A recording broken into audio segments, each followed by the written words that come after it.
டொரண்டோவில் வீட்டு வாடகை கட்டணங்களில் திடீரென்று ஏற்பட்ட மாற்றம்.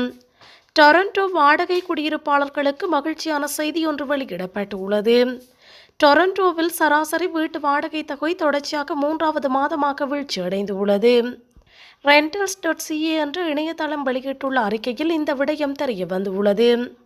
இந்த மாதத்தில் வாடகை தொகையானது கடந்த மாதத்தை விடவும் 0.7% குறைவடைந்துள்ளது. இதன்படி இந்த மாதத்தில் சராசரி வாடகை தொகையானது $2,782 பதிவாகியுள்ளது. கடந்த 2023ஆம் ஆண்டு அக்டோபர் மாதம் முதலே வாடகை தொகையில் வீழ்ச்சி பதிவாகியுள்ளது. எவ்வாறாயினும் கனடாவில் வாடகை தொகை மிகவும் அதிகமான நகரங்களில் ஒன்றாக டொரண்டோ திகழ்கிறது என்று தெரிவிக்கப்பட்டுள்ளது.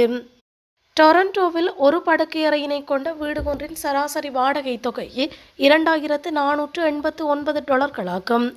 2 படுக்கையறைகளை கொண்ட வீடு ஒன்றின் சராசரி வாடகை தொகை $3,270 என்றும் 3 படுக்கையறைகளை கொண்ட வீடு ஒன்றின் சராசரி வாடகை தொகை $3,728 என்றும் தெரிவிக்கப்பட்டுள்ளது.